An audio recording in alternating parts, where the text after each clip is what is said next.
ఎవరైనా government employees pensioners గానీ employees గానీ బిల్ ఇర్రెగ్యులర్ గా వచ్చినట్టు గానీ ఎవరన్నా పర్సెంటేజ్ ఇచ్చినట్టు గానీ మా దృష్టికి తెస్తే ఇమ్మీడియట్ గా కార్యాచరణ ఫైర్ యుద్ధం అంటున్నారు కదా. ఎనీ ఇట్లా మనం ఆరోపణ చేయటం కాదు. నాకు తెలిసి ఎంప్లాయీస్ సైడ్ నుంచి ఎవరిది కూడా పర్సెంటేజ్ లేవు. మాకు ఎంప్లాయీసే కన్సర్న్, పెన్షన్స్ వరకే కన్సర్న్. అది ఏదైనా ఉంటే మేము ఎక్కడికి పోవడానికి సిద్ధం, ఏ లెవెల్ పోవడానికి సిద్ధమే. కానీ ఆరోపణ కాదు. ఏదైనా మనకి ఇక్కడ పర్సెంటేజ్ ఇచ్చినాం 5, 10, 15, 20, 50 అంటున్నారు కదా. ఒకటి స్పష్టంగా మాకు ఏదైనా ఇగో వీళ్ళు ఇచ్చారు జరిగింది చెప్తే మాత్రం యావత్ జేఏసీ పక్షాన మేము పోరాటం కాదు, పంపింపు చేస్తాం గవర్నమెంట్ ని. కానీ ఇట్లా పర్సెంటేజ్ అంటే మాట్లాడుకోవడం, టీవీ చర్చల కోసం, హైప్ చేయడం కోసం, వాక్ బాగుందని చెప్పడం కోసం కరెక్ట్ కాదు. ఇందాక రవి గారు అడిగారు ఇది ఎక్కడన్నా జరిగిందా, అది మా దృష్టి ప్రైవేట్ గా తీసుకురండి.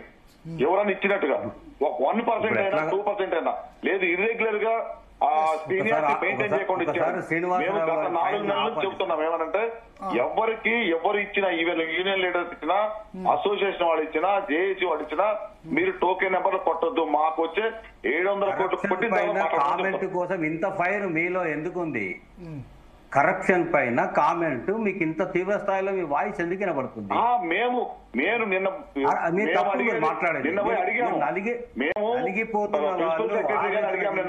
మీరు కొన్ని కొడుతున్నారు, చెప్పి కూడా కొట్టట్లేదు.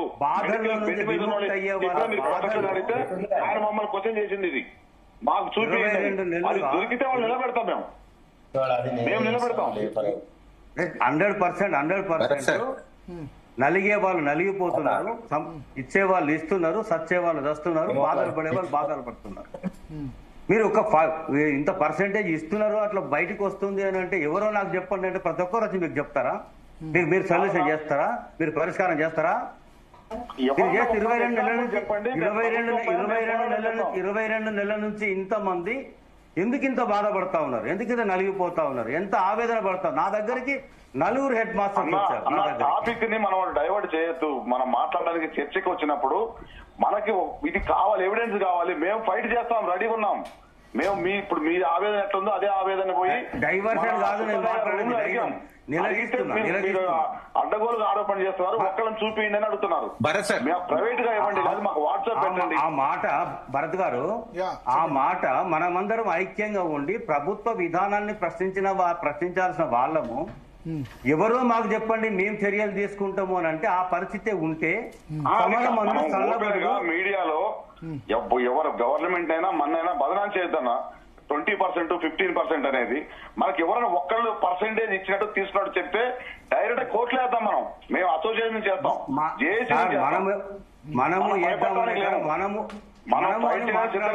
లేదు, మనము అని మాట్లాడుతున్నట్టుగా లేదు. ఇది ప్రభుత్వానికి వంత పడుతున్నట్టుగా వాయిస్ ఉంది. ఇది కరెక్ట్ కాదు, ఇది కరెక్ట్ కాదు. ఇచ్చిన వాళ్ళు చెప్పి లంచం ఇయ్యరు, తీసుకునే వాళ్ళు చెప్పి తీసుకోరు. అనేక రకాలుగా బాధలు ఉన్నాయి. ఆరోపణ చేసేటప్పుడు కొంత ఎవిడెన్స్ ఉండాలి. మీరు టీవీలో మాట్లాడినట్టుగా మేము పోయి గవర్నమెంట్ ముందు మాట్లాడలేం కదా. గవర్నమెంట్ ఒక్కళ్ళు ఎవిడెన్స్ ఇచ్చినా శ్రీనివాసరావు గారు నాయకత్వాలు వహించి, ఉపాధ్యాయ సంఘాల నాయకత్వాలు వహించి ప్రభుత్వాన్ని నిలదీసి ప్రశ్నించి ధర్నాలు చేసి సాధించుకున్న చరిత్ర మాకుంది. ఇవాళ మీ ముందు కొత్తగా నేను మాట్లాడడం లేదు. మిమ్మల్ని ఒక్కనే నాయకులని గుర్తించట్లేదు. జేఏసీలో ఉన్న నాయకులు ఇదే విధంగా ఫైర్ తో ఉంటే 22 నెలలుగా ఈ ప్రభుత్వం ఇంత మొద్దు నిద్రపోయి ఉదాసీనంగా ఉండి రిటైర్మెంట్ వల్ల డబ్బులు ఇవ్వకుండా ఉండదు. చరిత్రలో ఫస్ట్ టైం ఇది. ప్రభుత్వం ఇంత అడ్వాంటేజ్ ఎందుకు తీసుకుంటుంది? ఎందుకు ప్రభుత్వం అంత విధంగా ఉంది? మనకు చేత కావడం లేదా? మనం ఐక్యంగా లేమా? మన సమరమనుడు చల్లబడుడా? ప్రభుత్వం దగ్గర సర్దుబాటు చేసుకుని వచ్చుడా? ఎందుకు అది మీరు చెప్పాలన్నా? సర్దుబాటు ఏం సర్దుబాటు జరిగింది? మీరు ఆరోపణ చేసేప్పుడు సీనియర్లు, రిటైర్డ్ పర్సన్స్, ఏం సర్దుబాటు జరిగింది? ఇవాళ రాజకీయ వినండి, రాజకీయ పార్టీల నాయకులను ఏ రకంగా తిడుతున్నారో జనము, ఇప్పుడు వాళ్ళల్లో వాళ్ళు తిట్టుకుంటున్నారు. ఇంకా కొన్ని రోజులు ఇట్లాగే పరిస్థితి ఉంటే బయటకు వచ్చి తిడతారు, నానా బూతులు మాట్లాడతారు, అనేక బాధలు వ్యక్తం చేస్తారు. ఎవరిని ఆపలేదు అని చెప్పట్లేదు. గవర్నమెంట్ ఎంప్లాయీస్ కి గత 10 సంవత్సరాల్లో ఏది ఉందో అదే ఇప్పుడు కంటిన్యూ అవుతుంది. మళ్ళీ 10 సంవత్సరాలు రాజకీయ నాయకులు మాట్లాడారు. గత 10 సంవత్సరాలు రాజకీయ నాయకులు మాట్లాడితే అర్థం ఉంటుంది, అందులో ఒకరిపైన ఒకరు దోసుకుంటారు. మనం ఇక్కడ కూర్చొని మాట్లాడడం గత 10 ఏళ్ల గురించి మాట్లాడడానికి మనం ఇక్కడ లేము. ఇప్పుడున్న పరిస్థితిని పరిష్కరించడానికి, చక్కబెట్టడానికి, సవ్యంగా పరిష్కరించడానికి, అందరినీ కాపాడడానికి మన నాయకత్వాల్లో ఉన్నాము. ఆ బాధ్యత మన సంఘాలు ఇచ్చినాయి. అదే కొన్ని ఎవిడెన్స్ మన దగ్గర ఉండాలి. 206 సంఘాలతో ఒక జేఏసీని ఫామ్ చేసినప్పుడు ఆ జేఏసీకి ఉన్న తడాక ఏందో, సత్తా ఏందో, ఒక డిఏ సాధించడం వెనుక ఎన్ని సంవత్సరాల చరిత్ర ఉందో, ఎంతటి ఉద్యమాలు ఉన్నాయో ఇక్కడ మనకు తెలియని వాళ్ళ వ్యాపారం కాదు. 5 డిఏలు పెండింగ్ ఉంటే, పిఆర్సీ 2 సంవత్సరాల నుంచి పెండింగ్ లో ఉంటే, ఇవాళ ఇది ఇస్తే చాలు అది ఇస్తే చాలు అనుకోవడం ఎందుకు అంటున్నా? రిటైర్డ్ వాళ్లకు డబ్బులు రావాల్సిందే. 2 సంవత్సరాల నుంచి వాళ్ళకి ఎవరిస్తాడండి డబ్బులు? అప్పులలో తిరిగిపోతా ఉన్నారు. పిల్లల పెళ్లిళ్ళు ఆగిపోయినాయి, పిల్లగాళ్ళ చదువులు ఆగిపోయినాయి, రోగాలు ఆగిపోయినాయి, రోగాల వారిన పడ్డలో చికిత్స లేదు, చచ్చిపోతా ఉన్నారు. ఒక ఏఎస్ఐ ఉరితాడు చూపిస్తే నేను ఆత్మహత్య చేసుకోబోతున్నా, నా డబ్బులు నాకు ఇయ్యాలంటే హైకోర్టు సుమోటోగా కేసు స్వీకరిస్తే ఆయనకు డబ్బులు వచ్చినాయి. కోర్టుకు వెళ్ళిన వాళ్ళు, జడ్జిమెంట్ తెచ్చుకున్న వాళ్ళకు, ముందుకు పోయిన వాళ్ళకు కొందరికి వచ్చినాయి. ఇప్పుడు కోర్టు కేసుల జడ్జిమెంట్ వచ్చిన వాళ్ళకు పరిష్కారం లేదు, రిటైర్డ్ వాళ్లకు. అదేవిధంగా కంటెంప్ట్ తెచ్చుకున్న వాళ్ళకు కూడా దిక్కు లేని పరిస్థితి ఉంది. ఇది జరుగుతూ ఉంది. కోకొల్లలుగా కళ్ళ ముందు కనబడతా ఉన్నాయి. ఇంకా ఎవరో చూపెట్టండి అంటే ఎట్లా వచ్చి చూపెడతారు? ఎంతమంది వస్తారు? అన్న మీరు చెప్పేది ఇబ్బందులు లేవని కాదు, అన్ని సమస్యలు అందరికీ ఐడియా ఉన్నది. మనం అనే ఆరోపణ చేసిన దాని మీద అన్నాం తప్ప ఈ సమస్యలు వైఖరి చేస్తుంది, ఎంప్లాయీస్ పట్ల చిన్న చూపు చూస్తుంది అనేది జేఏసీకి, జేఏసీలోని ప్రతి నాయకుడికి ఉంది. ముఖ్యంగా పెన్షన్ సంఘాలు, పెద్ద 7 పెన్షన్ సంఘాలు కూడా ప్రతిరోజు దాని మీద పోరాటం చేస్తూనే ఉన్నాయి. సార్ నేను అడుగుతున్నా, మా యూఎస్పీసీ యూటీఎఫ్ ఆధ్వర్యంలో బ్రహ్మాండంగా ధర్నా చేసి hats off to them. Pensioners ఒక ధర్నా చేశారు, హ్యాట్స్ ఆఫ్ టు దెమ్. ఇలా 3 మీటింగ్లు అని 3 కమిటీలు వేసారు. 3 సార్లు మీరు పిలిపించారు. ఎందుకు ఉద్యమ కార్యాచరణ ప్రణాళిక తీసుకొని ముందుకు ఎందుకు పోలేకపోతా ఉంటున్నారు? మేమందరం మీ వెనుక ఉన్నాం కదా. మేము సైనికులాగా పోరాడతాం. రిటైర్డ్ అయ్యి 6 ఏళ్ళు అయినా కూడా ఆ జీలు, ఆ పోరాటం, ఆ పటిమ మాలో ఉంది. ఆ బ్లడ్ అట్లనే ఉంది, ఆ ఫైర్ అట్లనే ఉంది, చావలేదు. డెఫినెట్ గా ముందుకు వస్తాం, మీకు బాసటగా నిలబడతాం. ఏ ఇబ్బంది వచ్చినా మేమున్నాం. ఎందుకు మీరు సమరం సాగించండి. ప్రభుత్వంతో ఘర్షణ పడమని నేను చెప్పడం లేదు. ప్రభుత్వం మీద ఒత్తిడి పెంచండి, ప్రభుత్వం మెడలు వంచండి. అరే ఫ్రీ పథకాలన్నీ ప్రజలకు పంచి పెడుతూ 98% ప్రజల ముందు మీ భాగవతం బయట పెడతా, వాళ్ళ ముందు మిమ్మల్ని నిలబెడతా, ఏ స్కీమ్ బంద్ చేసి మీకు ఇవ్వాలని అడుగుతాడు అవకాశం ఒక రాష్ట్ర ముఖ్యమంత్రి? How dare he's? ఎట్లా అడుగుతాడండి? అదే కాకుండా కోసుక తింటే నా దగ్గర డబ్బుల్లో, నన్ను వండుక తింటారా, కోసుక తింటారా, నేను చేసుకుంటారంటే అంత మొండి వైఖరితో ఏ రాష్ట్ర ముఖ్యమంత్రి పిలిచి అందరితో మాట్లాడి ఇచ్చిన 67 డిమాండ్లు కొంత మేరకు 25 డిమాండ్లు పరిష్కారం చేశారు. అసలు మనం గవర్నమెంట్ మెడలో ఉంచాం. అదే ముఖ్యమంత్రి గారు ఎప్పుడు ఏని క్యాబినెట్ సబ్ కమిటీ ఉద్యోగ సంఘాలకు ఏపించాం, ఆఫీసర్స్ కమిటీని ఫార్మేషన్ చేయించాం, జాయింట్ స్టాఫ్ కౌన్సిల్ రెన్యువల్ అయింది, హెల్త్ కార్డ్స్ రేపేళ్ళు రాబోతు. మనం అవన్నీ సాధించలేదు అనలేదు, కానీ సాధించాల్సింది చాలా ఉంది, ఇబ్బందులు ఉన్నాయి. శ్రీనివాసరావు గారు, భరత్ గారు ఒక రిక్వెస్ట్ చేస్తా ఉన్నా. జాయింట్ స్టాఫ్ కౌన్సిల్ రెస్టోరేషన్ అనేది కొత్త విషయం కాదు. చరిత్ర లోపల ఏళ్ల తరబడిగా గుర్తింపు పొందిన జాయింట్ స్టాఫ్ కౌన్సిల్ సంఘాలు దశాబ్దాల తరబడిగా ఉన్నాయి. ఓడి వాళ్ళకు వస్తూనే ఉంది. గత ప్రభుత్వం కూడా జాయింట్ స్టాఫ్ కౌన్సిల్ 2012 నుంచి లేదు.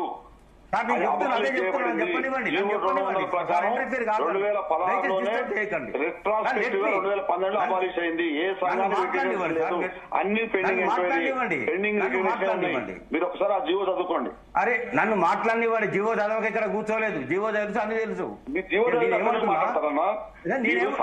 మాట్లాడండి. నేను చెప్పేది మనకున్న సమస్యలు డౌట్ లేదు. శ్రీనివాసరావు గారు జాయింట్ స్టాఫ్ కౌన్సిల్ అని ఎవరు తెచ్చారు? మీరు మాట్లాడారు ప్రస్తావన. జాయింట్ స్టాఫ్ కౌన్సిల్ మీరు జాయింట్ స్టాఫ్ కౌన్సిల్ తీశారు. అది జాయింట్ స్టాఫ్ కౌన్సిల్ కొత్తది కాదు, మనకు వచ్చింది కాదు, గయేళ్ల తరబడి ఉంది. మనకి ఇచ్చారు గత ప్రభుత్వం. అరే లెట్ మీ కంప్లీట్. గత ప్రభుత్వం ఇవ్వకుండా ఆపి రూల్ మాట్లాడాలి, ఉన్నది మాట్లాడండి, వాస్తవం గవర్నమెంట్ పట్టించుకోండి. ఈ వాయిస్ ప్రభుత్వం దగ్గర వినిపియండి, నా దగ్గర కాదు. ప్రభుత్వం దగ్గర వినిపించండి ఇట్లా మీరు వాయిస్. నేను మాట్లాడుతున్నా ఉద్యోగులకి టీవీ ద్వారా అందరూ వింటున్నారు. మీరు అభ్యంతరం చేయకండి, దయచేసి శ్రీనివాసరావు గారు చేయకండి. ఈ వాయిస్ ఏలూరు గారు భుజంగరావు గారు వాయిస్ ఉంటే పరిస్థితి ఎప్పుడు కరెక్ట్ కాదు. అంటే ఉద్యోగులను భయపెడతారు, ఉపాధ్యాయులను భయపెడతారు, మాలాంటి కూడా భయపెడతారా? ప్రభుత్వం మిమ్మల్ని భయపెడితే మీరు మీ ద్వారా ప్రభుత్వం మమ్మల్ని పార్టీలు కాదా? భయం ఏంటంటే ఏం మాట్లాడుతున్నారు మీరు? జాయింట్ సబ్ కౌన్సిల్ రికగ్నిషన్ చేస్తే ఊరుకుందామా? మనకు ఓడి రెస్టారెంట్ ఊరుకుందామా? వదిలేద్దామా సమస్యలు? జాయింట్ సబ్ కౌన్సిల్ రీఆర్గనైజేషన్ చేస్తే ఓడి లిస్ట్ అయిపోయిందా? అన్ని అయిపోయినాయా? వదిలేద్దామా? చవనియా? బాటపడనియా? ఏం మాట్లాడుతున్నారండి మీరు? ప్రభుత్వం దగ్గర ఓడి మన హక్కు, మనకు రావాల్సిన డబ్బులు కూడా మన హక్కు, మనకు రావాల్సిన ప్రయోజనం మన హక్కు. ఏళ్ల తరబడి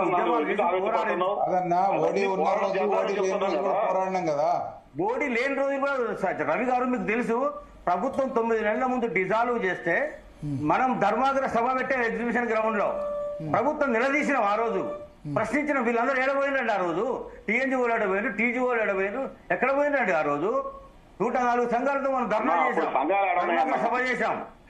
ఎక్కడ ఉన్నారండి వీళ్ళంతా? ప్రభుత్వానికి వద్దబండ వాళ్ళు కాదా మీరు? ఇది ఇవాళ గత ప్రభుత్వం గురించి మాట్లాడతారు మీరు.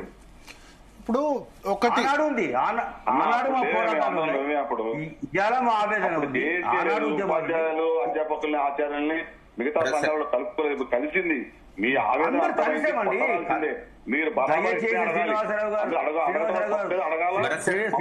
గారు దండం పెట్టి చెప్తున్నా, మీ అందరి దండం పెట్టి చెప్తున్నా, చేతులెత్తి దండం పెట్టి చెప్తున్నా, ఉపాధ్యాయులు రిటైర్డ్ అయిన వాళ్ళు, ఉద్యోగులు చచ్చిపోతారు, కాపాడండి కాపాడండి. మన అన్ని కూడా కాస్త ఆగైనా రిటైర్డ్ వాళ్ళకు రిలీజ్ చేస్తే వాళ్ళు బ్రతికే అవకాశం ఉంటది. లేదంటే మన జీతం తగ్గిపోయింది, అప్పిచ్చేటోడు దొరకడు, సమస్యలు పరిష్కారం కావు, బ్రతికే దారి కనబడదు. ఏందండి పరిస్థితి? ఎంత దారుణం అండి ఇది. రోగం వస్తే పోదామంటే వాటి విషయంలో మీరు బరాబరు మీరు మాట్లాడాల్సిందే, మమ్మల్ని తిట్టాల్సిందే, అందులో లేదు. మేము ఏ కొద్దిగా అయినా ఉరికియాల్సిందే మమ్మల్ని. ఆనాడు కూడా మేము పైరే సార్, భరత్ గారు, ఆనాడు కూడా మేము పైరే. ఆనాడు కూడా భుజంగరావు గారు ప్రగతి భవన్ లో మీటింగ్ పెట్టినప్పుడు చవరయ్య గారే లైవ్ ఎగ్జాంపుల్. ఆనాడు ముఖ్యమంత్రి కేసీఆర్. ఒకటి ఏంటంటే ఇప్పుడు నేను అబ్జర్వ్ చేసేది ఏంటంటే ఉద్యోగ సంఘాల బాధ్యత ఏంటంటే స్క్వీజ్ అవుతూ ఉంటారు శాండ్విచ్ లాగా. అటు ప్రభుత్వం వాళ్ళు మీ సంగతి చెప్తాం మీరు ఎక్కువ చేస్తే అని ప్రభుత్వం వాళ్ళు అంటారు, ఎంప్లాయీస్ కూడా మీరేం ఒత్తిడి తీసుకురావట్లేదు అని అంటారు. శాండ్విచ్ మధ్యలో స్క్వీజ్ అయినట్టు స్క్వీజ్ అవుతారు. అంతేనా ఏలూరు శ్రీనివాసరావు గారు? రాజకీయ పార్టీకో భయపడే వాళ్ళం కాదు. అదే అంటే ఇద్దరు మధ్యలో స్క్వీజ్ అవుతారంట. ఇద్దరు మధ్యలో స్క్వీజ్ అయ్యేది ఒకప్పుడు ఉండేది, స్క్వీజ్ అయ్యేది ఒకప్పుడు ఉండేది. ఇప్పుడు ఆ సిచ్యువేషన్ లేదు. సెన్సిటివ్ సిచ్యువేషన్, సెన్సిటివ్నెస్ ఫీల్ అవుతే సమస్యలు ముందు పెట్టి గట్టిగా పట్టుబట్టి 13 రోజుల సమ్మె చేసినామండి రాజశేఖర రెడ్డి కాలంలో. దిగొచ్చిండు ఎవరు పెద్ద రాజులే కాదు. మాత్రం తీవ్రతరంగా ఇప్పుడు మీరు పబ్లిక్ లో తీసుకొచ్చినట్టుగా మిగతా మీడియా కూడా తీసుకురావట్లేదు. సమస్య చాలా తీవ్రతరంగా ఉంది, చాలా తీవ్రంగా ఉంది. ఎందుకంటే నాకు ఇవాళ ఉదయం బాగా ఉన్నాయి. నాకు నిన్న ఉదయమే పురుషోత్తం రావు గారు ఫోన్ చేసి చెప్పారు, ఇట్లా జరుగుతోంది సార్, దీన్ని హైలైట్ చేయండి, ఆయన చనిపోయే సిచ్యువేషన్ లో ఉన్నాడు ఖమ్మంలో, ఇంకొక మిస్సింగ్ రిటైర్డ్ ఉద్యోగులు అని చెప్పాడు. యాక్చువల్ నిన్న హైకోర్టు ఈ జడ్జిమెంట్ ఇదంతా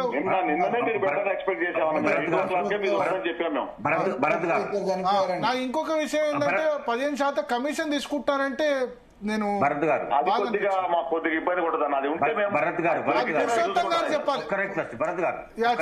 చెప్పండి. నా దగ్గరికి 3-4 హెడ్ మాస్టర్లలో 2 హెడ్ మాస్టర్స్ వచ్చి, అన్న ఒక 5-10 లక్షలు ఎక్కడన్నా దొరికితే మాకు ఇప్పి అన్న, వడ్డీకే, మమ్మల్ని ఎవరు నమ్ముతలేడు, ఈ డబ్బులు కనుక నా ఇంటి చుట్టూ తిరిగేటోళ్ళకి అప్పులు కట్టకపోతే నేను విషం తాగే పరిస్థితి, చచ్చే పరిస్థితి ఉంది అని అన్నాడు.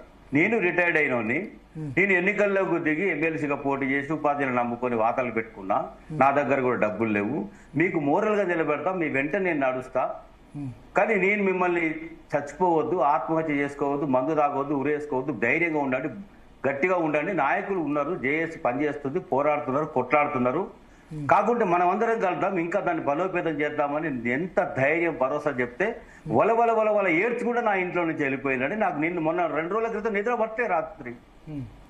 అంత ఆవేదనతో వాళ్ళు వచ్చిండ్రు. పరిస్థితి అట్లా కనబడుతుంది. ఎట్లా ఇది ఏం చేద్దాం? పరిష్కారం ఏం చేద్దాం చెప్పండి. 700 కోట్లు రిలీజ్ అయినాయి అని అంటా ఉన్నది. అసలు రిలీజ్ కాలేదని చెప్పేసి ఆఫీసులలో తెలుస్తా ఉంది. ఎక్కడికి పోయినాయి, ఎవరు తీసుకున్నారు, రిటైర్డ్ వాళ్ళకి ప్రయారిటీ ఎందుకు ఇవ్వడం లేదు? ఆయన వచ్చి 61 సంవత్సరం పెంచింది గత ప్రభుత్వం. ఈయన ఇంకొక 2 సంవత్సరాలు పెంచుతా అంటే నిరుద్యోగులకు తీవ్రమైన వ్యతిరేకత ఎదురవుతుంది అనే దాంతో ప్రభుత్వం వెనుకకు అడిగేసింది.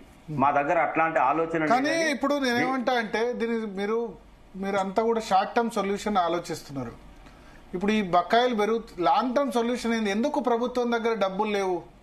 తెలంగాణ రాకముందు ఈ పరిస్థితి లేదు కదా. తెలంగాణ వచ్చిన తర్వాత నుంచి క్రమంగా క్షీణిస్తూ వస్తుంది. ఎందుకు? ఉచిత పథకాలు. ఇది ఉచిత పథకాలని ఉద్యోగులు పెన్షనర్స్ కలిసి అడ్డుకోకపోతే రేపు ఈ తులం బంగారం అప్పుడు అన్నప్పుడు 50,000 ఉంది, ఇప్పుడు 1,30,000 అయింది. తులం బంగారం, స్కూటీలు ఇవి మీరు నెక్స్ట్ ఎలక్షన్స్ లో ఏ రాజకీయ పార్టీ హామీ ఇస్తే దాన్ని ఓడిస్తామని మీరు పిలుపునిస్తే మీరు 15 లక్షల ఫ్యామిలీస్ ఉన్నారు. ఉద్యోగ ఉపాధ్యాయ పెన్షనర్ జేఏసీ 60 లక్షల ఓట్లు. 60 లక్షల ఓట్లు అట్లీస్ట్ ఆ రాజకీయ పార్టీలు భయపడతాయి కదా. లేకపోతే ఇంకోటి చంద్రమండలం తీసుకుపోతా అంటాడు. ఈ సెన్సిటివ్నెస్ దృష్టిలో పెట్టుకుని అందరూ ఇప్పుడు జూబ్లీ హిల్స్ బై ఎలక్షన్ లో పిలుపునివ్వండి. ఉచితాన్ని అమలు చేయకుండా అది చేయండి. ఆ ఫ్రీ బస్ బంద్ చేయమని చెప్పండి. భరత్ గారు, ఈ సెన్సిటివ్ సిచ్యువేషన్ ను గ్రహించిన అతి తెలివైనటువంటి ముఖ్యమంత్రి గారు ముబారక్ బంద్ చేయమని చెప్పండి. ఎందుకు లగ్గం చేసుకుంటే ₹1,00,000 ఇవ్వాలా? చాలా తినడానికి తిండి లేదు కానీ మీసాలకు సంపంగా ఎందుకు?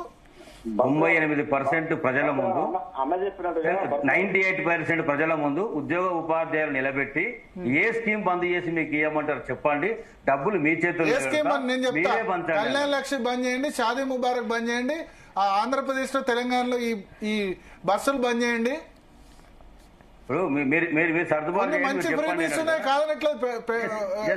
రాష్ట్ర ముఖ్యమంత్రి గారు వికలాంగులు, వితంతు, వృద్ధుల పెన్షన్స్ 2,000 ఇవ్వండి. దాన్ని ఎవరు కాదనట్లేదు. అది ఫ్రీబీ కాదు సార్. మా సలహాలు, మా సజెషన్స్ ఏ ప్రభుత్వం ఎప్పుడు తీసుకున్నది సార్?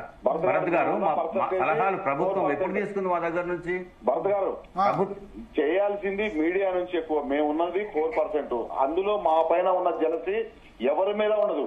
ఐఏఎస్ ఆఫీసర్ 4%, 15 లక్షలు 4% ఇంటూ మీ కుటుంబంలో 4 కోట్లు ఉంటాయి కదా.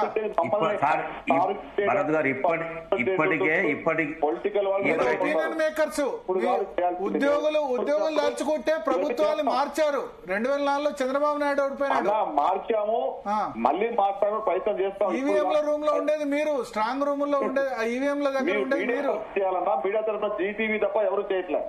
ఎందుకు చేయరు? మేము చాలు. మిగతా ఛానల్, మిగతా వాళ్ళని వదిలేయండి. మీరు మూవ్మెంట్ స్టార్ట్ చేస్తే అవుతుంది. రౌండ్ టేబుల్ మీటింగ్ పిలవండి. జయప్రకాష్ నారాయణ గారు నిన్ననే వచ్చారు చర్చలో. జయప్రకాష్ నారాయణ పిలవండి. జేడీ లక్ష్మణ్, మేధావుల నుంచి స్టార్ట్ కావాలి కదా ఎక్కడో దగ్గర. లేదు భరత్ గారు, 98 నేను ఈ పార్టీ ఆ పార్టీ అనట్లేదు. ఇప్పుడు పార్టీలకు కాళేశ్వరం కట్టేందుకు 1,00,000 కోట్లు వస్తాయి. వీళ్ళొచ్చి మూసి సుందరీకరణ వీళ్ళకి 1,00,000 కోట్లు వస్తాయి. ఎందుకు ఇవన్నీ? అవన్నీ వస్తాయి. ఉద్యోగులకు మాత్రం డబ్బులు రావు. మళ్ళా ఉద్యోగులకు సంబంధించి నేను జీతాలు పిఆర్సీ పెంపు అంటే మాత్రం ఇప్పుడున్న పరిస్థితుల్లో జీతాల పెంపు మీకు అయ్యేది కాదు, పోయేది కాదు. నేను న్యాయమైన డిమాండ్లు అడుగుతున్నా. న్యాయమైన డిమాండ్లు ఇంప్లిమెంట్ చేయమని అడుగుతున్నా.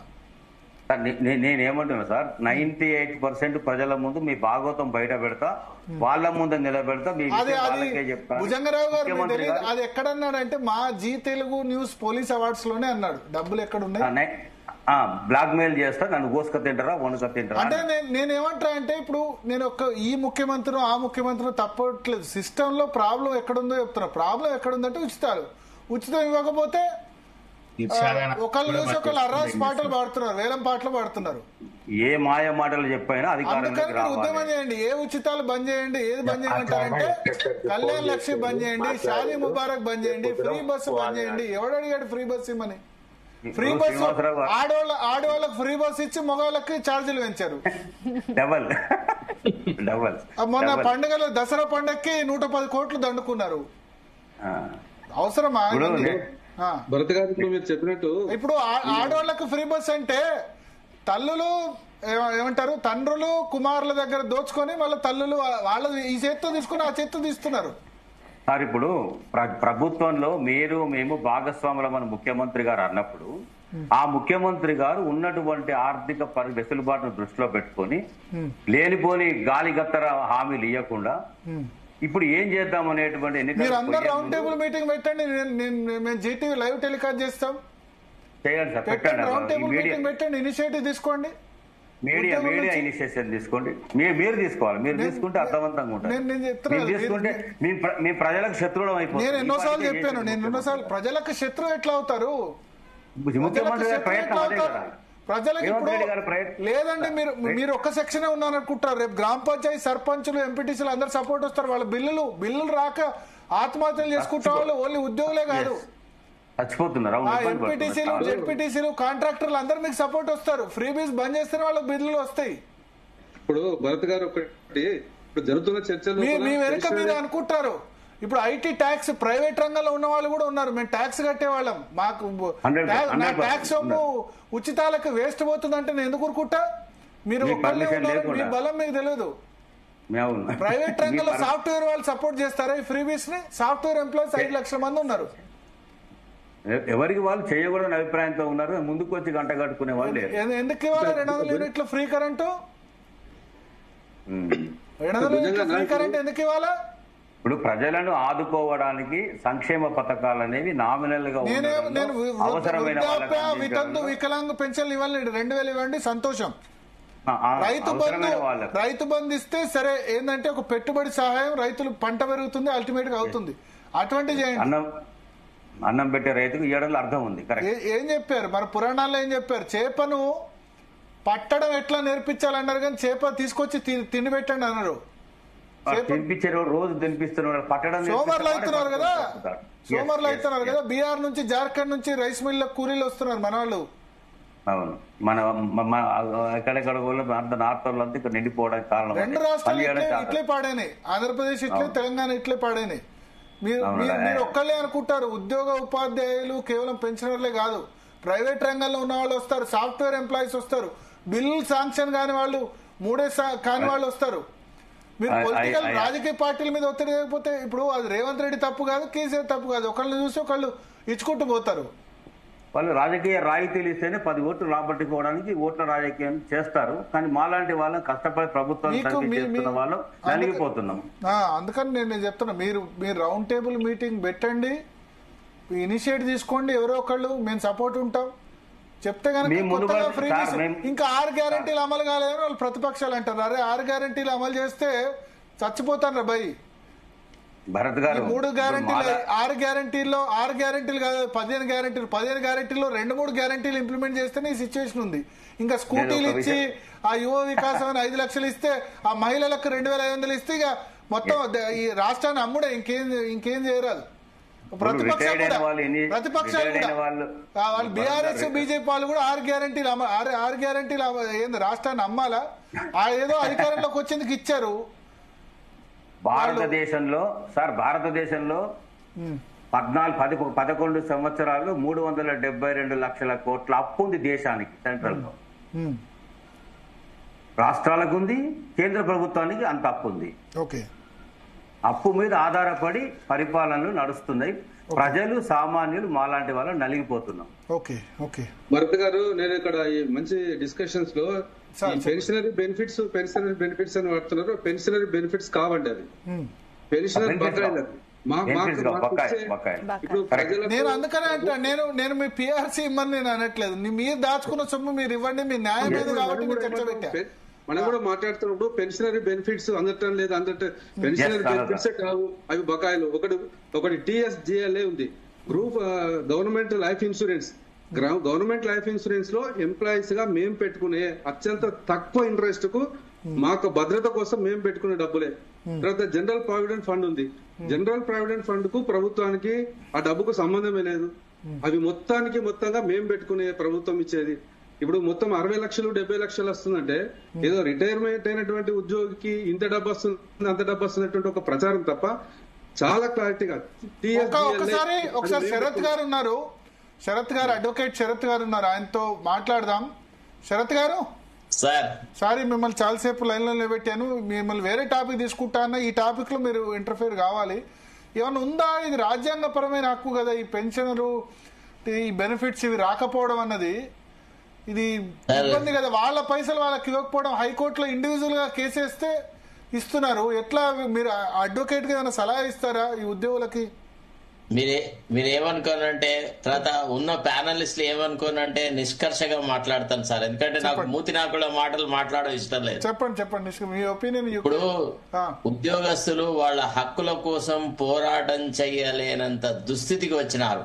ఎందుకు అంటే ఒక మైనారిటీ, ఒక 5%, 3%, 2% వాళ్ళు అత్యధికంగా రాజకీయ నాయకులకు ఊడిగం చేసి తమ బాధ్యతలను విస్మరించి ప్రజాస్వామ్యాన్ని అపహాస్యం చేసి ఇక ఎట్లా అంటే చెప్రాసీల కంటే కడహీనంగా ప్రవర్తించడం వల్ల అసలు ఉద్యోగ సంఘాల పట్ల ప్రజలలో ఒక రకమైన కోపం తీసుకురావడానికి, ఒక రకమైన ఆగ్రహం తీసుకురావడానికి కృషి చేసినారు.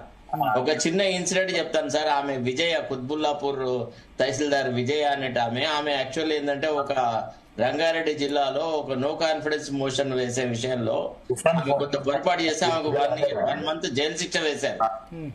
అయితే ఆమె జైలు శిక్ష వేసిన తర్వాత మేము కంటెంప్ట్ అప్పీల్ వేసేసి నేను ఆమెకు ఆ శిక్షను ఆపినాను. ఆ తర్వాత ఆమె మీద పెట్రోల్ పోసి కాలబెట్టినారు సార్.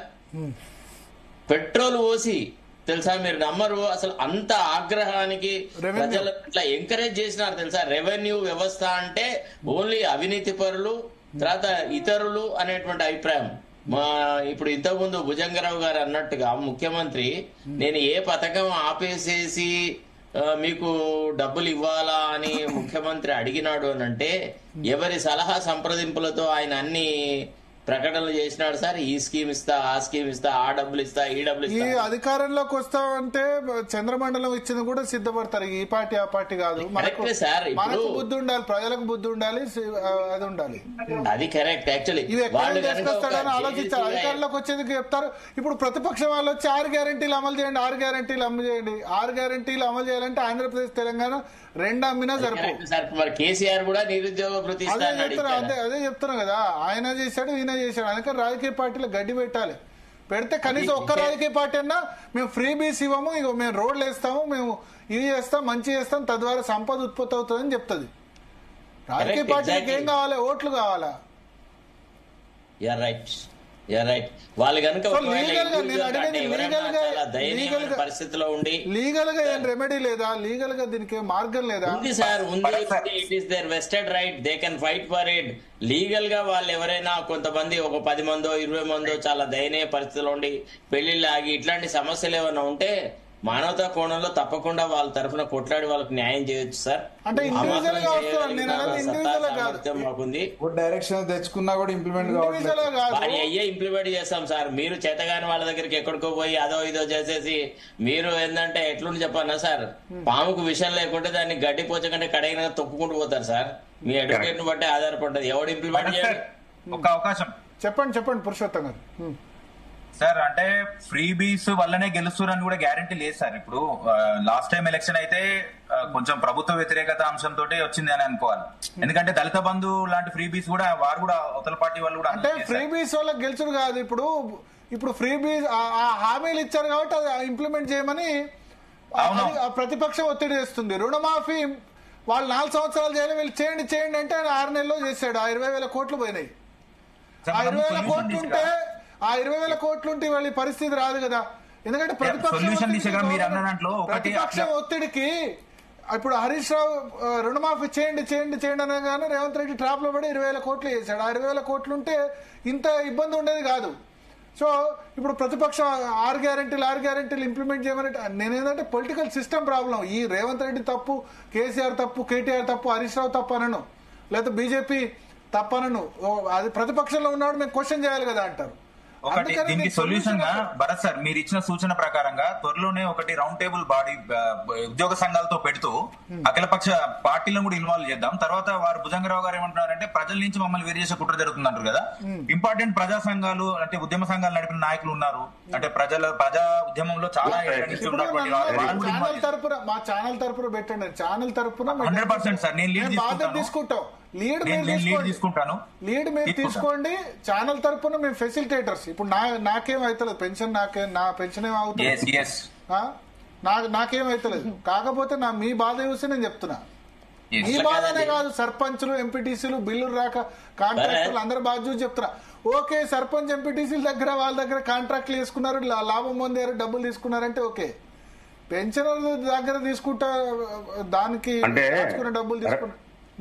భరత్ గారు, చర్చ మీరు చేపట్టడం వల్ల ఒక అర్థం ఏమొస్తుంది అంటే క్విడ్ ప్రో కో ఓటు విషయంలో ఒక సిస్టమ్ ను ఆపడానికి ప్రజల్లో కూడా అవేర్నెస్ తీసుకొచ్చిన వాళ్ళు, జనంలో కూడా తీసుకొచ్చిన వాళ్ళు అవుతారు అని ఒక ఆలోచన.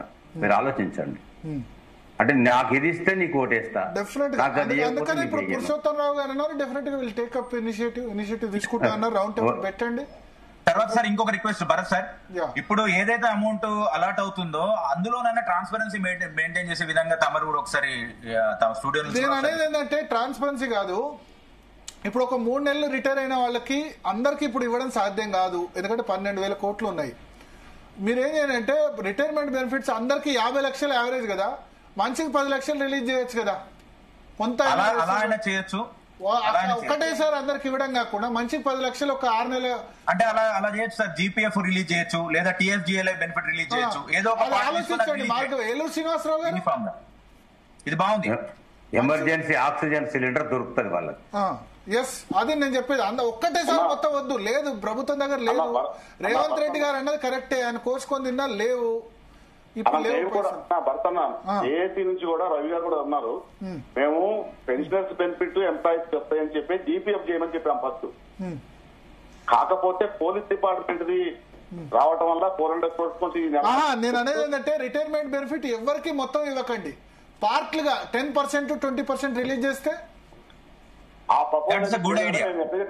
గ్రాట్యుటీ ఒక నెలలో కంప్లీట్ చేయండి. కమిటేషన్ అంత కంప్లీట్ చేస్తే వాళ్ళకి 20% అవుతుంది. ఇప్పుడు నాకు ఇక్కడ మెసేజ్ పెడుతున్నారు, సార్ 15 నెలలు అయింది రిటైర్ అయ్యాను స్కూల్ అసిస్టెంట్ గా. లాస్ట్ ఇయర్ 9,500 మంది అయ్యారు, ఈ ఇయర్ 8,500 మంది అయ్యారు. మొత్తం సుమారుగా 18,000 మంది ఎంప్లాయీస్. ఒకసారి జీపీఎఫ్ కొట్టమనండి, ఒకసారి గ్రాట్యుటీ కొట్టమనండి, ఒకసారి కమ్యూనికేషన్. అదే ప్రపోజ్ ఇచ్చామన్నా మేము. అది ఇస్తే గనక సగం మంది అట్లీస్ట్ బయటపడతారు. లాస్ట్ ఇయర్ ఫస్ట్ 2020 రిటైర్ అయిన వాళ్ళు బంద్ చేసి 2024లో మనసుంటే మార్గం ఉంటది. 2024 రిటైర్ అయిన వాళ్ళు కొద్దిమంది జీపీఎఫ్ మేము చెప్పింది కూడా ఎవరికి కూడా టోకెన్స్ రికమెండేషన్ కొట్టొద్దు. ఏ లీడర్ ఇచ్చినా సీనియారిటీ ప్రకారమే కొట్టండి. అది కూడా మాకు ఏదైతే చెప్తారో అదే పే చేయండి. కాబట్టి ఈ మంత్ లో అంటే ఎమర్జెన్సీ కేసెస్ హాస్పిటల్లో ఉంటే అట్లాంటి సందర్భాల్లో ఏమైనా కన్సిడర్ చేయొచ్చు అది సర్టిఫికేట్ అట్లా ఏమైనా ఉంటే కనుక. భరత్ గారు చెప్పండి సార్. ఒకటి, ప్రభుత్వం చేసే దుబారాను కూడా కనుక తగ్గిస్తే చాలా సమస్యలు. సార్ ఎవడు అడిగాడని ఫ్రీ బస్సు సార్, అది కాదు సార్. ఈ ఫుల్ పేజ్ అడ్వర్టైజ్మెంట్స్ ఎందుకు సార్? ఏం చేయకున్నా ఎన్ని లక్షలు కూడా సార్ ప్రభుత్వం ఈనాడు ప్రచారం మీద చేస్తున్నటువంటి ఖర్చును కనుక చూస్తే. లేదు, కేసీఆర్ గవర్నమెంట్ పెట్టినంత పెట్టట్లేదు, ఐఎన్పిఆర్ ఖర్చు ఏం పెట్టట్లేదు. మేము మీడియాలో ఉన్నాం కదా, వాళ్ళు పెట్టిన దానిలో వీళ్ళు 10% కూడా పెట్టట్లేదు full page advertise. Warangal Nalgonda పోతే కూడా హెలికాప్టర్స్ వాడుతున్నారు కదా సార్. అది ఒకటి కన్సిడరేషన్. కానీ దానికి వాళ్ళు ఏం చెప్తారంటే కాన్వాయ్ 10 మంది పోవాలంటే గదే అవుతుంది, ఇది అవుతుంది. ఇవన్నీ చిన్న చిన్న దుబారా. వేరే ఏంటంటే ఫ్రీ బీస్ మీదనే మోస్ట్లీ పోతున్నాయి. ఎంత అవుతుంది హెలికాప్టర్ పోతే 5 లక్షలు 10 లక్షలు అవుతుంది. కానీ 2 కోట్ల మందికి ఎలక్ట్రిసిటీ ఫ్రీ 200 యూనిట్లు ఎవడిమ్మన్నాడు? ఆర్టీసీ బస్సు ఫ్రీ ఎవడిమ్మన్నాడు? ఇవి తీసేయాలి కదా. కళ్యాణ్ లక్ష్మి షాదీ ముబారక్ లక్ష రూపాయలు ఒక్కొక్క కుటుంబానికి ఇస్తే ఎంత అవుతుంది? దానికి ఆ కళ్యాణ్ లక్ష్మి షాదీ ముబారక్ కింద బెనిఫిట్ పొందుతున్నవాడు లక్షలు కట్టం 20 లక్షలు కట్టం ఇస్తున్నవాడు కూడా ₹1,00,000 తీసుకుంటున్నాడు. పరిస్థితి ఇలాగే ఉంటే మరో వెనిజులాగా మారడం అతి త్వరలో ఖాయం. ఇలా జరుగుతుంది. ఓకే. సో శరత్ గారు లీగల్ గా అయితే డెఫినెట్ గా ఫైట్ చేయొచ్చండి. If they have got the will, వాళ్ళు కనుక ఒకవేళ మేము కొట్లాడతాం వాటి కోసం మేము చేస్తా అంటే beg borrow steal, it is your application, you need to oblige it, you need to honour it, that's all. వాళ్ళు అడగక ఇదంతా ఎట్లుందంటే ఇందులో ఈ సంఘాలలో అంత అనైక్యత సార్. వీళ్ళు పైకి మన మైక్ ముందర మన కెమెరాల ముందర మాట్లాడిన ఐక్యత వీళ్ళు నిజ జీవితంలో చూపట్టలేరు. మనం ఎప్పటి నుంచి చూస్తున్నాం సార్, స్వామినాథన్ అప్పటి నుంచి చూస్తా ఉన్నాను నేను. ఈ ఉద్యోగ సంఘాలు, ఈ పూర్ణచంద్రరావులను, వాళ్ళను వీళ్ళను ఎట్లాంటి వాళ్ళని చూసినాము, నాయకులను తలో తీరు, తలో పద్ధతి. ఇప్పుడు ఎట్లాంటి వాళ్ళని చూస్తున్నారు? అదే కదా. ఇప్పుడు సమరం చేస్తాం, యుద్ధం చేస్తామని నాయకులు ముందుకు పోతే మీరు ఆయుధాలు అందిస్తారు, సమాజం నుంచి సపోర్ట్ వస్తుంది, మీడియా సపోర్ట్ ఇస్తుంది. మేమే సలబడి సంకల పెట్టుకుని సక్కగా కూర్చున్నాం. సలహా చేశారు ఏంటంటే ఇప్పటి వరకు ఎవరిదైతే రిలీజ్ చేశారో లిస్ట్ ఆన్లైన్ లో పెడితే అయిపోతుంది, ట్రాన్స్పరెన్సీ. డబ్బులు సీనియారిటీ ప్రకారం చేస్తున్నారా లేదా అని సలహా ఇచ్చారు. అది కూడా చేసుకుంటే గనక బాగుంటుంది. సార్ నేను ఒక మాట చెప్పాలన్నా భరత్ గారు, ఫస్ట్ మంత్ మాత్రం 183 కోట్లు మెడికల్ రీఎంబర్స్మెంట్ రిలీజ్ చేసామని చెప్పి డిప్యూటీ సీఎం గారు ప్రెస్ మీట్ పెట్టి మరీ చెప్పేశారు. అప్రిషియేట్ చేశాం. ఆ తర్వాత నుంచి సైలెంట్ అయిపోయారు. మీరు సార్ ఒక ప్రకటన చేయకముందే మీరు కండువాలు పట్టుకొని రెడీ ఉంటారు కదా ఉరుక్కోడానికి ఎక్కడికి, మంత్రుల దగ్గరికి. మీరు సార్ ఇదంతా దరిద్రంగా ఒక పద్ధతి తీసుకొచ్చినారు. పాలాభిషేకాలు, కండువాలు కప్పుడు. అందరూ లేరండి, అందరు ఆ పొజిషన్ లో లేరు, అందరూ అట్లాంటి ఆ సంస్కృతిలో అలవాటు చర్చ పక్కదారి పట్టింది ఉంటే దాన్ని అనవసరమైన ఇది చేయకండి.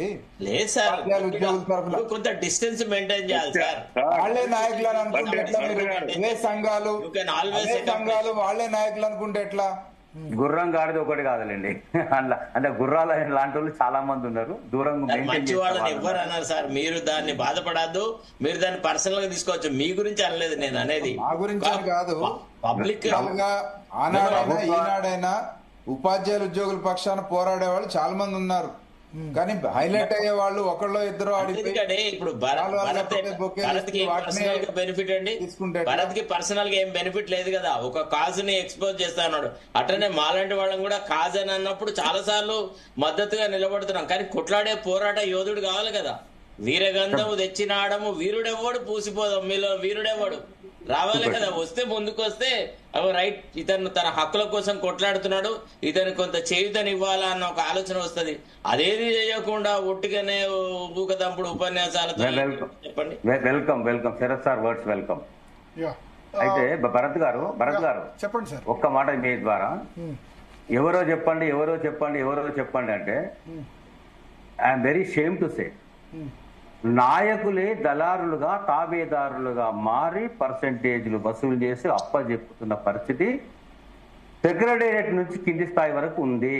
పేర్లు చెప్పదలుచుకోలేదు, ఎవరి వీపు వాళ్ళు చూసుకుంటే కనబడుతుంది. ఇది పరిస్థితి. ఎవరికి చెప్తారండి? ఎవరో చెప్పండి అంటే ఇచ్చేటోడు చెప్తాడా, తీసుకుంటోడు చెప్తాడా? అసలే వాడు చెప్తున్నాడు రా నాయన అంటే సరే. ఇప్పుడు ఇచ్చింది కాదు, ఎవరైనా అడిగితే అట్లా చెప్పండి. పక్కదారి పడుతుంది సార్, మొత్తం పక్కదారి కాదండి జరుగుతున్న పరిస్థితి. మీలాంటి పెద్దోళ్ళు గ్రహించకపోతే ఓపికలేకపోతే ఎట్లా? 20% మన దగ్గర వసూలు చేస్తున్నారు, 15% వసూలు చేస్తున్నారు. ఎవరు చెప్పుకోవాలి? కృష్ణమూర్తి గారు ఎవరు చెప్పుకోవాలి? సార్ చర్చ పక్కదారి పడుతున్నది. మీరు నిలుపుదల చేస్తారా? మీరు ఆపుదల చేస్తారా? 2,80,000 మంది పెన్షనర్స్ ఉన్నారు మా సంఘంలో అన్నారు. ఇప్పుడు సరే వేరే కాంట్రాక్ట్లు ఆ కమిషన్లు మనకు అవసరం లేదు, కానీ దీన్ని ఆపాలంటే మీరు అన్నట్టుగా యూనిఫార్మిటీ ఫండ్స్ రిలీజ్ చేయడంలో జీపీఎఫ్ అనేది ఒకటి పట్టుకుని, జీపీఎఫ్ అందరిది ఇప్పటి వరకు రిటైర్ అయిన వాళ్ళది ఎంత ఉంది క్యాల్కులేట్ చేసి దీన్ని ఎన్ని నెలల్లో మనం క్లియర్ చేయగలుగుతాం చేసి అది ఒక పద్దు ఫస్ట్ రిలీజ్ చేసి తర్వాత మొదటి 6 నెలలు మార్చి నుంచి రిటైర్మెంట్ అయింది కదా, 24 ఏప్రిల్ నుంచి ఒక 6 నెలల పాటు ఉన్న జీపీఎఫ్ అందరినీ క్లియర్ చేయొచ్చు. అంత అలా చేసుకుంటే దీనికి సొల్యూషన్ వస్తుంది. మనం ఇంతసేపటికి సమస్యను చర్చించకుండా అట్లీస్ట్ ఆక్సిజన్ అందుతుంది. అంటే జీపీఎఫ్ అక్టోబర్ దాకా కృష్ణమూర్తి గారు మీకు యాక్సెప్టబుల్ అది ఒక్కటి చేస్తే సరిపోదు. కృష్ణమూర్తి గారు మీకు యాక్సెప్టబుల్ అయినా ఇట్లా సగం ఒక మనిషికి 10% అసలు చర్చ పెన్షనర్స్ వాటికి సంబంధించిన ఇష్యూస్ తర్వాత దాన్ని విడుదల చేయాలనే దాని మీద పోయి మొత్తం నాయకత్వమే బాగాలేదు అనే దగ్గరికి పోయి వస్తే ఎట్లా దాని పరిష్కార మార్గం చెప్పాలి తప్ప పరిష్కారంలో పెద్దలు పరిష్కారంలో ఒక భాగం నాయకత్వ ఐక్యత లేకపోవడం, ఆ లోపాలు ఉన్నది ఉన్నట్టు ఒప్పుకోవాలి. మనం లాయర్ గా చెప్పింది అబ్సల్యూట్లీ 100% అదే. అండ్ రెండోది ఏంటంటే మనకు సపోర్ట్ రాదనుకోవడం భుజంగా ఉన్నా. ముఖ్యమంత్రి గారు కామెంట్లు చేసినంత మాత్రాన ప్రజలు ఈ రోజు అందరూ ఇంటెలెక్చువల్స్ ఉన్నారు, చదువుకున్న వాళ్ళు ఉన్నారు, అలా ఒక సైడ్ గా పోతుంది, మనం ఏదో వ్యతిరేకిస్తారనే భావన కూడా కరెక్ట్ కాదు. ఖచ్చితంగా మనం ఎక్స్పోర్ట్ చేస్తే మీరు మళ్ళీ ప్రతిపక్షాలు వాళ్ళ దగ్గరికి వెళ్ళకండి. మీరు ఒక ప్రతిపక్షాలు పార్టీ ఆ పార్టీ అని కాదు, మీరు మీరు ఫ్రీ బీస్ మీద ఉద్యమం చేస్తే అందరి మీద ఉద్యమం చేయండి. ప్రతిపక్షము అధికార పక్షం అందరి మీద చేయండి. ఏ రాజకీయ పార్టీ కూడా హామీ ఇవ్వాలంటే భయపడాలి. నేను దీనికి చక్కని సొల్యూషన్ ఏంటంటే, ఎప్పుడు కూడా మేము ఏది మాట్లాడినా ఉద్యోగులకు అనుకూలంగా ఉన్నటువంటి అంశాలు, ఉద్యోగుల ప్రయోజనాల కోసం కొట్లాడే అంశాలు అనేది మాట్లాడతాం తప్ప ప్రభుత్వ వ్యతిరేకంగా ఉద్యమాన్ని ఎప్పుడు చేపట్టడం అది మాకు సంబంధించిన సబ్జెక్ట్ కాదు. ప్రభుత్వ వ్యతిరేకం వద్దు, ప్రతిపక్ష అనుకూలం వద్దు, రాజకీయ పరంగా చేయకుండా ఫైనల్ లాంగ్ టర్మ్ సొల్యూషన్ దిశగా వెళ్ళండి. మీ జీ తెలుగు వేదికగా నేను రిక్వెస్ట్ చేస్తా ఉన్నా, ఉద్యోగ సంఘాలందరూ కూడా ఎవరైతే ఆర్గనైజేషనల్ స్ట్రక్చర్ క్యాడర్ వైజ్ బలంగా ఉన్నారో వాళ్ళందరూ కూడా కొంచెం దీన్ని సీరియస్ గా తీసుకొని, ఈ పెన్షనర్స్ ఇష్యూ గానీ, డిఎస్ ఇష్యూ గానీ తీసుకొని మిగతా వాళ్ళు కూడా కలుపుకొని పోయి సాధించుకొని వచ్చే విధంగా అన్కాంప్రమైజ్డ్ ధోరణిలో ఉండాలని చెప్పేసి రిక్వెస్ట్ చేస్తున్నా మీ వేదికగా, మీ మీడియా వేదికగా. శ్రీనివాసరావు గారు, ఏలూరు శ్రీనివాసరావు గారు ఉన్నారా ఫోన్ లైన్ లో? శ్రీనివాసరావు గారు, ఈ ప్రపోజల్ ఏమైనా పెడితే బాగుంటదేమో. సీనియర్లే ఇప్పుడు గతంలో లేనంత ఇదిగా ఇప్పుడు ఉపాధ్యాయ సంఘాలు అయితేమి, పెన్షన్ సంఘాలు అయితేమి, వర్కింగ్ ఎంప్లాయీస్ అయితేనేమి, అవుట్ సోర్సింగ్, కాంట్రాక్ట్ అందరితో ఒక జేఏసీగా ఏర్పడ్డాం. అది మొదటగా అవన్నీ ఏర్పడ్డది కూడా యూనిటీ చూపించడానికి, ఇటువంటి సమస్యల పైన గవర్నమెంట్ మెడలు మొత్తానికే. కానీ పెన్షనర్స్ చేసినంత వాళ్ళు మాకంటే ఎక్కువ చేస్తున్నారు. వాళ్ళ పెద్ద సంఘాల వాళ్ళు గ్యాదరింగ్ కానీ వాళ్ళు చేసేది కూడా గవర్నమెంట్ కి ఏదైతే ఇప్పుడు ఇందాక అన్నారు కదా, పెన్షనర్ బెనిఫిట్స్ కాదు, రావాల్సిన పాత బకాయిలు ఇప్పుడు బకాయిలు కాదు, పాత బకాయిలు ఇవన్నీ మీరు చేయాల్సిందే. యునైట్ చేద్దాము. ఇందులో అనైక్యత కూడా సంఘ నాయకుల మధ్యన ఎక్కడ అనైక్యత లేదు. గవర్నమెంట్ ఏదైనా చేసినప్పుడు పోయి ప్రశంసించడం కూడా తప్పులేదు. ప్రతిదీ గవర్నమెంట్ మీద యుద్ధం చేయడానికే సంఘాలు లేవు. ఏదన్నా పని చేసినప్పుడు పోయి ప్రశంసించి రావటం, పని చేయనప్పుడు పోరాటం చేయటం అనేది ఉద్యోగ సంఘాల ప్రాథమిక కర్తవ్యం. అందులో ఎటువంటి భేదాభిప్రాయం లేదు. ఉద్యోగ సంఘాలు కూడా డిఫరెన్సెస్ ఏమీ లేవు. పెన్షన్ సంఘాలు కూడా ఉన్న మేజర్ సంఘాలు, మిగతా 7 సంఘాలు కూడా అంతా ఐక్యతతోటే ఉన్నారు, ఏకతాటి పైన ఉన్నారు. కొన్ని ఇండివిజువల్ కూడా కొన్ని కార్యక్రమాలు సక్సెస్ చేయగలుగుతున్నారు పెద్ద ఎత్తున. ఇందులో అట్లాంటి భేదాభిప్రాయాలు లేవు. కాకపోతే మీరు ఫ్రీబీస్, బెనిఫిట్స్, సంక్షేమం దాని గురించి మేము ఉద్యోగులుగా ఇప్పుడే మాట్లాడలేము, కొంత టైం తీసుకుంటాం. మేము టైము మొదటి నుంచే కార్యాచరణ మొదలు పెట్టిన దగ్గర నుంచే ముఖ్యమంత్రి గారిని 3 సార్లు మీటింగ్ పెట్టగలిగాం. సాధించడానికి మార్గాలు మీరు పవర్ లో ఉన్న వాళ్ళు లేకపోతే రిటైర్ అయిన వాళ్ళైనా స్టార్ట్ చేయాలి. వాళ్ళు చేస్తున్నారు, మాకంటే ఎక్కువ చేస్తున్నారు. మేము 3,50,000 ఉంటే వాళ్ళు 3 లక్షల మంది ఉన్నారు. వాళ్ళు చాలా యాక్టివ్ గా ఉన్నారు. వాళ్ళ నాయకత్వం కూడా పటిష్టంగా ఉంది. మేము వాళ్ళ నాయకత్వం కూడా మాకంటే పటిష్టంగా ఉంది. మేము కొంత వర్కింగ్ లో ఉన్నాం కాబట్టి కొంత ఆగుతాం. అట్లని చెప్పి ఉన్న ఉద్యోగులంతా లంచగొండలే భయపడతారు. నాయకత్వం అంతా కమిటీ అయిందంటే ఏ నాయకత్వం జేఏసీలో ఉన్న 206 సంఘాలు గాని, క్రియాశీలకంగా ఉన్న స్టీరింగ్ కమిటీ గాని ఎక్కడా రాజీ పడలేదు, ఎవరు లాలూచి పడలేదు. ఎక్కడ కూడా సొంత ప్రయోజనాలకు కానీ ఎక్కడ అయితే ఇమీడియట్ గా ఈ రోజే జేఏసీ రద్దు చేస్తాం, ఏ ఒక్కటి ప్రూవ్ అయినా. ఇందులో మాకు ప్రభుత్వం కూడా, మేము ప్రభుత్వానికి మద్దతుగా ఉంటాం తప్ప ఏ రాజకీయ పార్టీకి అనుబంధం కాదు. కాకపోతే కొంత వేచి ధోరణిలో ఉన్నాము. పూర్తి స్థాయిలో ముందుకు పోవాలంటే కొన్ని చూడాలి. మనం గ్రామ పంచాయతీ ఎలక్షన్ వస్తాయి అనుకున్నాం, కొన్ని సాధించుకున్నాం, ఒక్కొక్కటిగా అయితే కానప్పుడు ఎట్లాగో కార్యాచరణ పోతాం. మా పెన్షన్ పెద్దలే ముందుంటారు. వాళ్ళు తెలంగాణ ఉద్యోగం నడిపినాడు. గతంలో టీఎన్జిఓస్, టీజీఓస్ లేదు అంటే అప్పుడున్న నాయకత్వం ఇప్పుడు లేదు. ఆ నాయకత్వం మీద ఈ నాయకత్వం మీద కలుపుకొని పోతున్నాం, కలిసే పోతున్నాం. అందులో సెకండ్ థాట్ లేదు. మా పెద్దోళ్ళు మమ్మల్ని భయపెట్టాల్సిందే, మాకు వార్నింగ్ ఇవ్వాల్సిందే, మమ్మల్ని నిద్ర లేపాల్సిందే, మేము వాళ్ళ మాట వినాల్సిందే. అందులో సెకండ్ థాట్ లేదు. కాకపోతే ఏదైనా ఉన్నప్పుడు మాకు కూడా ఒప్పందిస్తే జరుగుతుంది గవర్నమెంట్ అనేది మాకు వస్తే దాన్ని బట్టి మేము బెదిరియడానికి అవకాశం ఉంటుంది అనేది మేము మాట్లాడిన తప్ప వేరే కాదు. Okay, thank you.